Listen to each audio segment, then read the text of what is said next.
Okay, the next thing we want to take a look at is externalities.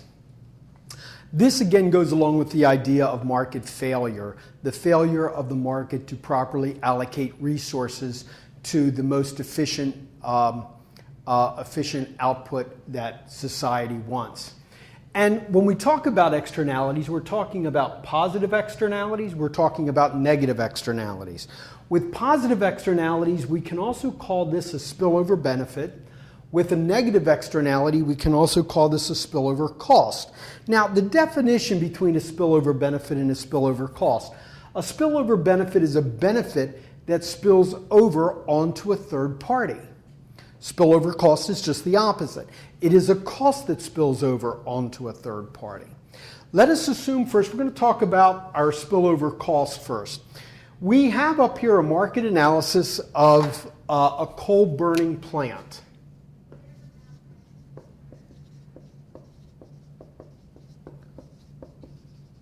And what happens here is, let's assume that right now there are no regulations that the owners of this coal burning plant simply burn the coal and emit pollution into the air. Now, right now, this supply curve that we have does not adequately provide us with the true cost to clean up the pollution that the coal burning is emitting into the air. So therefore, if that happens, we as consumers, or I should say not consumers, but we as society, then have to absorb that cost. We have to go out, we have to be sure that the ground is not going to be contaminated, that our vegetables are not going to be contaminated, that our water supply is not going to be contaminated. That is a cost that we have to bear. We can jointly, society can jointly put together some type of unity and boycott this coal burning plant, but unless we all do it, a lot of times it falls on deaf ears. So the only way that we can do this is to make the supply curve move to the left from S to S prime or marginal cost prime. Now here we have an optimal. I'm just going to call this QO for optimal allocation. The coal burning plant, however, is not going to do this simply because we call them and tell them that one of our loved ones has emphysema or respiratory problems or is getting cancer or what have you. Instead, what has to happen is the government needs to come in and enact laws.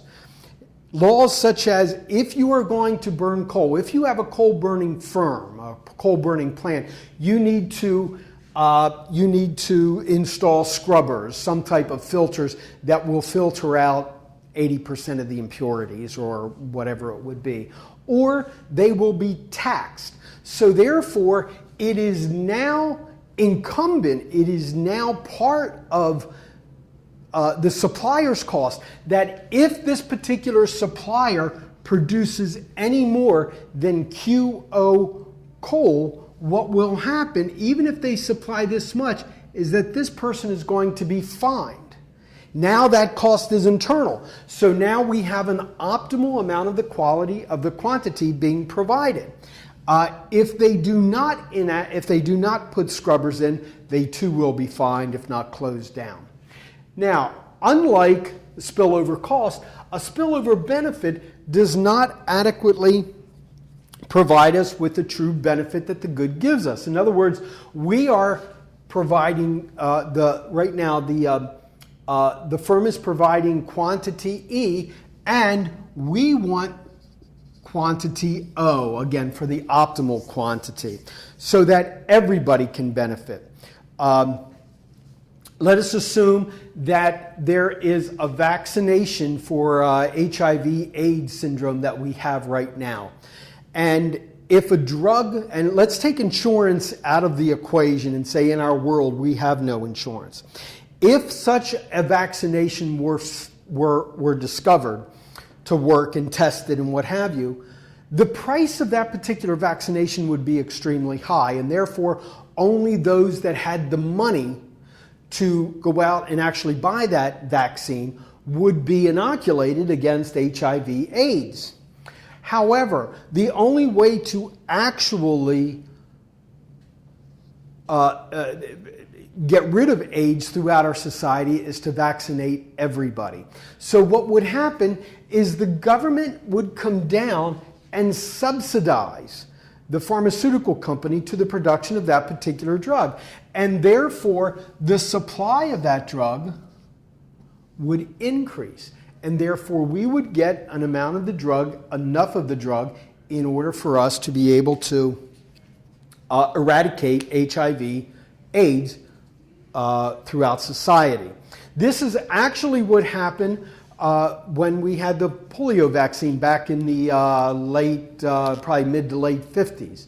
The only way to rid polio, the disease of polio, the viral disease of polio in the United States, was to inoculate everybody. And in doing so, what we had is everybody became inoculated. So the government subsidized the manufacturers of the polio vaccine. And within a month, I think 99% of our population was inoculated. So therefore, the idea of externalities and through government interventions is how we can actually correct for an over or an under allocation of resources to these particular goods.